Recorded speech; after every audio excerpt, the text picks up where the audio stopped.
comment ça va YouTube? Aujourd'hui, je vais vous raconter 5 anecdotes que j'ai eues avec des célébrités. Parce qu'avec YouTube, ça m'arrive de croiser des stars à des events, mais pas que, puisque parfois ça arrive de manière totalement random dans la vie de tous les jours. Bref, au fil des années, j'ai accumulé pas mal d'histoires et c'est l'heure de les raconter. Mais, attention, parmi les 5 anecdotes, il y en a une qui est totalement inventée. À vous de deviner laquelle, réponse en fin de vidéo. Et je précise que c'est pas parce qu'une anecdote contient des photos qu'elle est forcément vraie. Certaines sont des montages pour vous piéger, alors réfléchissez bien avant de donner votre réponse. Maintenant que vous avez les règles du jeu, moins de blabla, plus d'anecdotes, c'est parti. Je me suis tapé la honte devant Angèle. Oh non, celle-là, j'ai encore des frissons de gêne quand j'y pense. Bon, déjà, faut savoir que chez moi, le dimanche, c'est jour de ménage. Aspirateur, linge, repassage, etc. Sauf qu'un jour, mon aspirateur me lâche. Et du coup, direction Darty pour le remplacer. Sauf que dimanche oblige, j'y vais en mode schlag total. Pas coiffé, pas douché, jogging casquette. Bref, zéro effort. J'arrive au Darty, je prends l'escalator qui descend au rayon électroménager. Et là en face, sur l'escalator qui monte, je vois un mec qui me fixe et qui me dit: "Oh, incroyable, j'adore ce que tu fais." Et du coup, première réaction, je me dis, c'est un abonné, trop cool. Donc je lui dis merci. Dommage que je sois en mode schlag, mais merci quand même. Sauf que là, le mec me lance un regard, du genre comme ça. Et après, il trace sa route. Moi, normal, je comprends pas trop. Et tu sais, je me dis, mais c'est qui ce mec chelou? Jusqu'à ce que j'entende une voix derrière moi qui fait merci. Du coup, je me retourne dans l'escalator et je vois Angèle.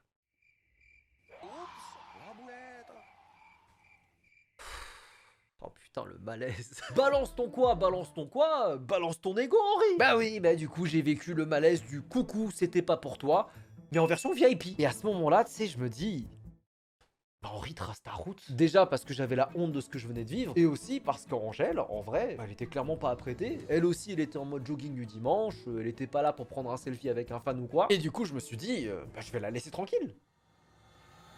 Mais comme j'ai zéro self-control, je lui ai quand même demandé un selfie. Oh, mais vous auriez fait pareil! Et résultat, je suis reparti avec un aspirateur neuf, une photo avec Angèle et une copine qui avait un somme pas possible d'avoir refusé de venir faire les courses avec moi. Et je sais que tu regardes cette vidéo et tu sais quoi? Eh bah ça t'apprendra. Le mot orge en sumérien se prononce chay. Donc un sumérien voit cela et dit ah, chay.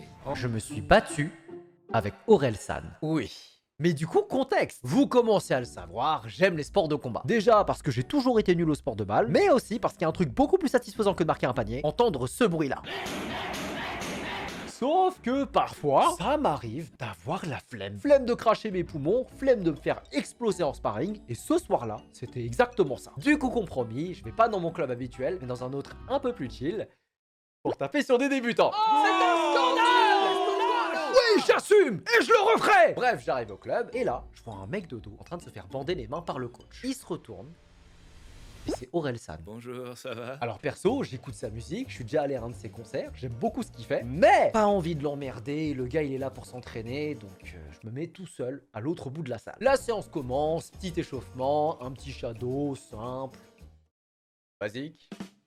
Jusqu'au moment où le coach nous lâche. Ok les gars, mettez-vous avec quelqu'un de votre poids, on va taper au sac. Hein? Mais je fais le même gabarit que lui. Oh non, mince. Oh non, je voulais vraiment te laisser tranquille, hein. Il va falloir qu'on se mette ensemble. Donc je tiens le sac pour lui et il fait de même pour moi. En plus de ça, c'est lui qui brise la glace en me tapant la discute. On rigole, on sympathise, bref, l'ambiance est cool. Sauf qu'arrive le moment du sparring. Et là, pas de changement de binôme. Traduction, je vais devoir me battre contre un mec dont j'ai tous les albums sur mon Spotify. Tout va bien. Mais bon, pas le choix. Alors je me mets en garde et je me tape avec Orelsan. Et là, je sais ce que vous allez me demander. Et du coup, Henri, est-ce que t'as gagné?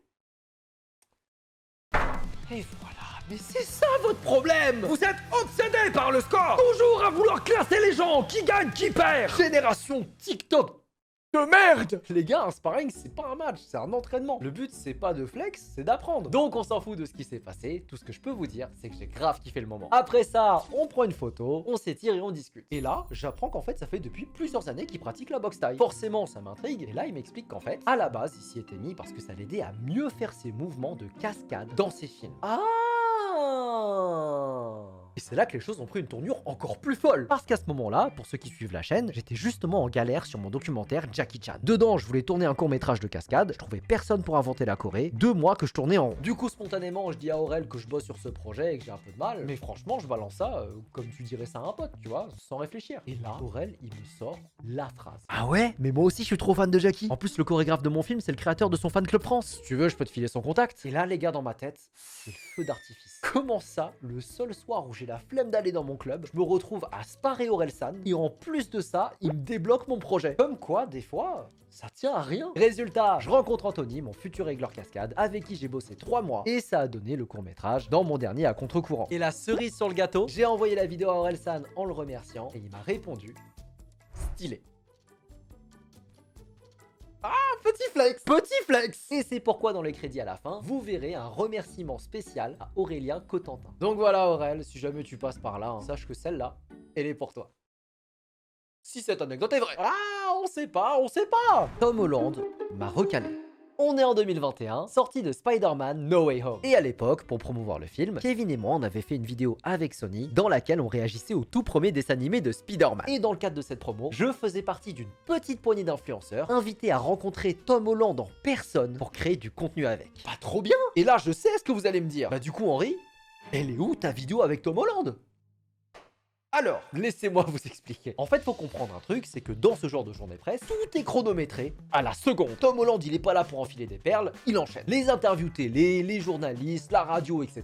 Et à la fin de tout ça, il y a un tout petit créneau pour les créateurs de contenu. Autant vous dire que si t'as 10 minutes avec lui, c'est déjà beaucoup. Et alors, comment ça se passe? En gros, tu rentres dans une salle en one-to-one avec lui, t'as 2-3 minutes pour poser une question, tourner un TikTok, bref, repartir avec une petite vidéo où j'ai tourné avec Spider-Man. Sauf que là, il y a un influenceur dont je tairai le nom qui rentre.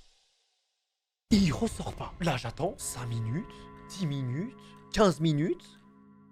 Mais ils font quoi là-dedans? Ils sont en train de tourner la suite de la saga ensemble ou quoi? Et surtout, je me dis, mais l'orga, elle fait quoi? Normalement, dans ce genre de cas, tu coupes direct pour que tout le monde ait son moment. Et là, en fait, plus les minutes passent, plus je sens la douille arriver. Et vous savez quoi? Eh bah, ça a pas loupé. Quand l'influenceur sort enfin, l'attaché de presse débarque et nous dit: ah là, je suis vraiment désolé, hein, mais Tommy doit y aller. Et là, avec plein d'autres créateurs, on se retrouve comme des cons à rentrer bredouille pendant que l'autre, il a une interview XXL et que nous, bah on a le Spider-Sum. Surtout qu'après ça, pour éviter qu'on l'embrouille, le gars, il a détalé super vite. Et lui, les gars, je vous jure, il s'est fait des ennemis ce jour-là. Et même aujourd'hui, alors que ça fait 3 ans, cette histoire, ça continue à parler dans son dos dans les soirées youtubeurs. Et vous savez quoi? Bah, c'est mérité.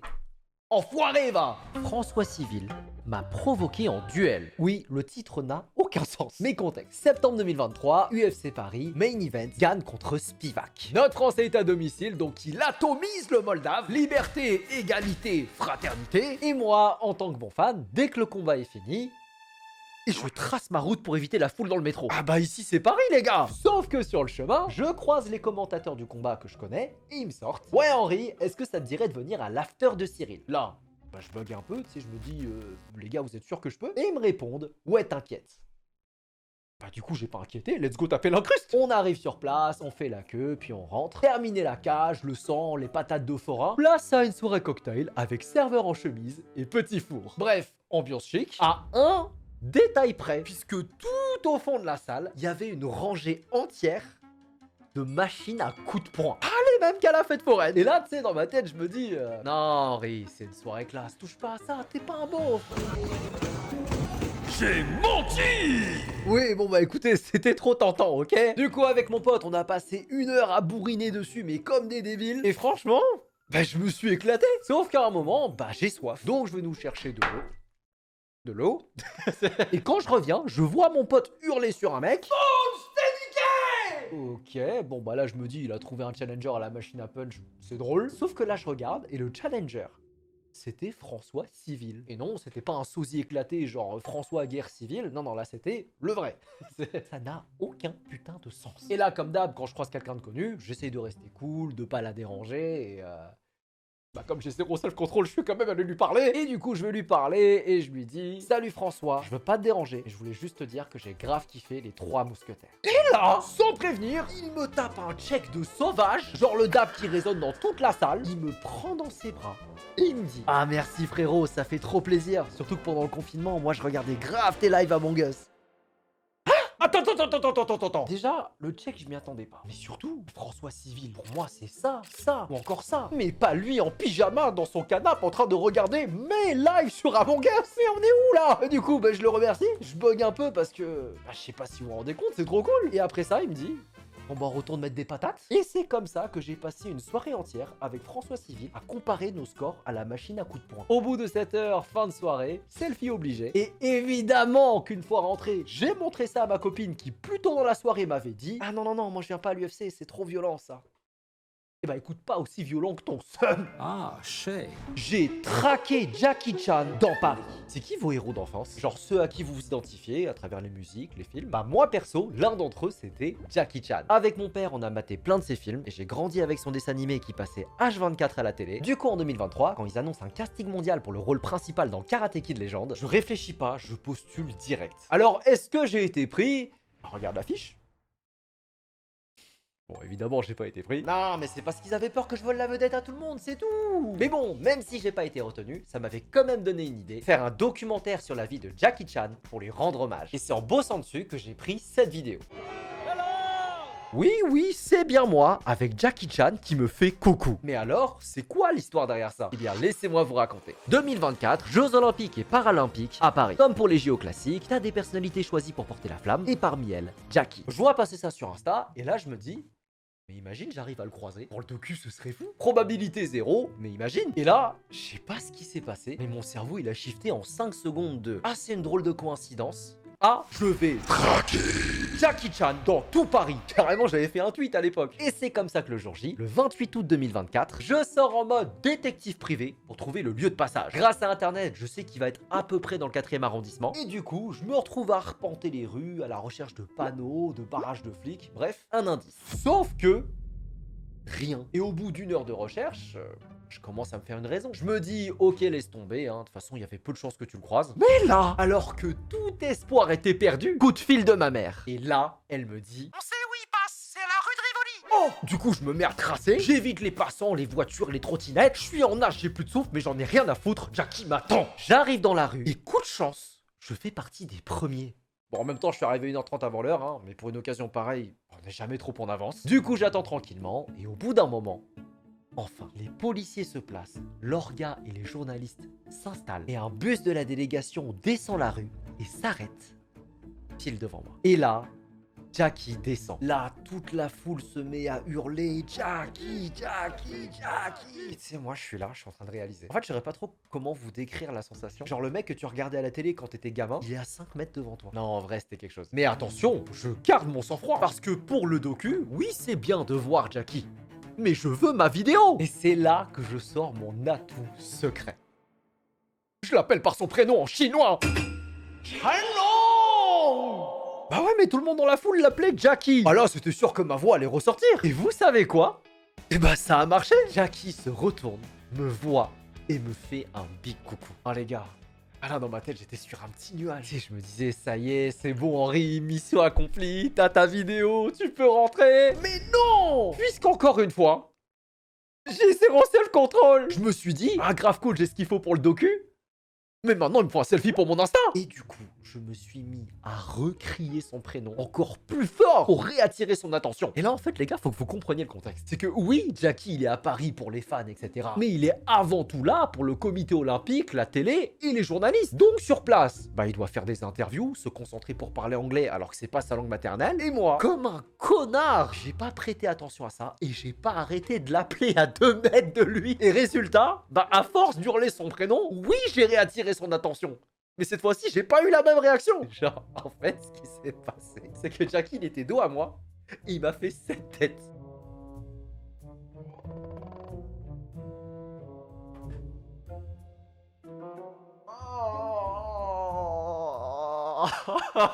C'est dur. Traduction, gros, tu me fous la honte, lâche ma veste. Oh putain les gars, je m'en suis trop voulu. Mais en même temps, oui, je reconnais, j'ai abusé. Mais vous savez quoi? Bah malgré ça, j'en garde quand même un souvenir incroyable. Limite, c'est encore plus drôle que ça soit passé comme ça. Et le meilleur dans cette histoire, c'est qu'à la base, je suis sorti de chez moi en me disant, bon, il y a de grandes chances que tu rentres bredouille. Mais que finalement, quand tu regardes toutes les photos et les vidéos de son passage à Paris, je suis littéralement partout. Jackie Chan, légende ici, très content de le voir. Le stalker cœur originel. Alors voilà, Jackie, si jamais tu vois cette vidéo, sache que je suis terriblement désolé d'avoir été ce fan relou. Je t'aime. Je t'aime. Bon, c'est l'heure du moment tant attendu. Parmi les 5 anecdotes, il y en avait une qui était complètement inventée. Est-ce que vous l'avez trouvée? Les amis, la fausse anecdote, c'est celle avec Tom Holland. Alors oui, j'ai effectivement fait une vidéo de promo avec Kevin pour Spider-Man No Way Home, mais malheureusement, on m'a jamais proposé d'aller le rencontrer. Par contre, un petit fun fact qui, elle, est 100% vrai, faut savoir que pour cette vidéo, de base, Sony, il voulait m'envoyer le costume Spider-Man que Tom avait porté lors des tournages. Bon, finalement, ça s'est pas fait parce qu'il fallait l'envoyer depuis les États-Unis, avec la douane, etc.